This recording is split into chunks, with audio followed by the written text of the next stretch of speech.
dengan Wahabi.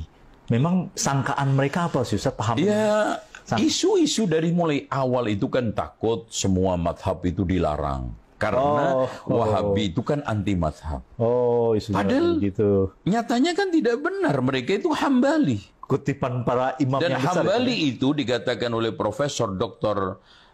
Ahmad Zahro, Baik. salah satu tokoh cendekiawan NU, termasuk madhab yang diakui oleh Nahdlatul Ulama. Baik. Kan nggak ada masalah. Terus kemudian kekhawatiran mereka takut nanti menggusur kuburan-kuburan itu. Tidak menggusur, tidak menghilangkan. Tetapi di sini disesuaikan dengan sunnah Rasulullah SAW seperti arahan Rasulullah kepada Ali. Nah, Janganlah kau meninggalkan kuburan kecuali kamu tinggalkan Sejengkal, sejengkal. Iya, iya. Karena berupa bangunan-bangunan. Dan tahu sendiri bagaimana dulu kuburan, Masya Allah, Fatimah, kuburan istri-istri Rasulullah, kuburan itu bangun besar-besaran. yang dibakir Ustaz. Iya.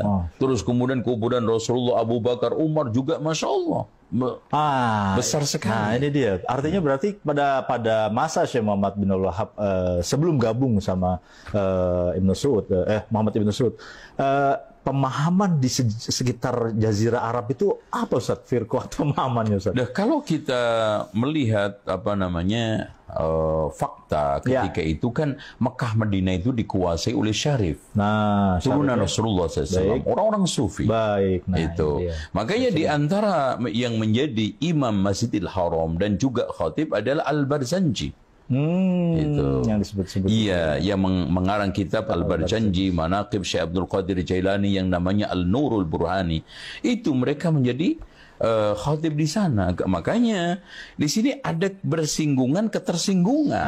Oke. Tapi faktanya Syarif Aun ketika Syekh Muhammad bin Abdul Wahab sanggup menaklukkan Mekah Madinah, mereka sami'na wa ta'na, mengikuti aturan main. Dikembalikan. Iya, bahkan yang membantu untuk meratakan kuburan-kuburan itu Syarif Aun itu sendiri. Gitu loh. Jadi nggak ada masalah. Jadi sebenarnya dikembalikan kepada sunnah Nabi ya Ustaz ya? Iya, intinya kan mereka itu tidak mau tahu tentang bagaimana maksud Syekh Muhammad bin Abdul Wahab. Maksudnya ingin mengembalikan kepada Al-Quran dan Sunnah, di mana Rasulullah Shallallahu Alaihi Wasallam menjelaskan dengan sejelas-jelasnya kan, la tusallu ilal kubur, jangan kamu sholat menghadap kuburan, gitu kan gitu. Iya betul. Nah, itu tadi kita bicara internal Ustaz, antar umat Islam. Sebenarnya lagi-lagi ini belajar mendewasakan beragama, kita kembali ke sunnah Nabi. Sekarang kita keluar Ustaz. Tadi para penjajah tadi, Prancis, Amerika, kalau di Indonesia Belanda Ustaz ya.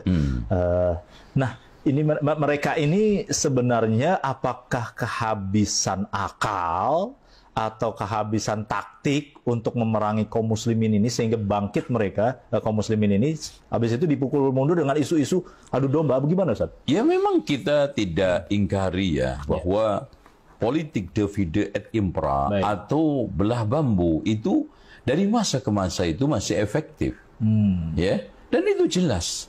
Permainan itu menjadi suatu boneka yang sangat cantik, sangat elok, eksotik bagi musuh-musuh lawan-lawan Islam, terutama eksternal maupun internal, untuk menjatuhkan martabat kaum muslimin. Itu tidak ada yang paling bagus, strategis adalah memecah barisan kaum muslimin. Gitu kan gitu. Nah, bagaimana sekarang kita juga dituduh mecah belah? Kita sekarang menjelaskan kebenaran, ini yang hak, ini yang batil. Ini yang baik, ini yang buruk. Ini tauhid, ini syirik. Sejak zaman dahulu pasti akan membelah umat atau siapapun komunitas yang pro dan kontra. Tapi kan intinya kita itu menjelaskan amar ma'ruf nahi mungkar. Menjelaskan harusnya seperti ini loh berakidah tauhid. Syirik itu seperti ini, sunnah seperti ini, bid'ah seperti ini, taat seperti ini, maksiat seperti ini. Sekarang saya tanya aja, clear. Sekarang siapapun yang ketiga menjelaskan tentang riba, ada nggak yang sekarang ini kontra? Ada. Yang nggak suka ada. Berarti memecah belah umat. Lah kalau sekarang setiap orang menjelaskan kebenaran dituduh mecah belah umat, lah kapan kita itu berdakwah? Ya, iya. Terus apa yang kita dakwahkan kalau tidak ada furqan? Makanya Al-Quran itu sendiri dikatakan Al-Furqan. Karena membelah, memisah antara hak dengan batil, tauhid dengan syirik, sunnah dengan bid'ah, taat dengan maksiat, bahkan iman dengan kufur. Kan gitu. Kan Nabi juga dituduh pemecah belah umat saat Iya, kalau di ketika saat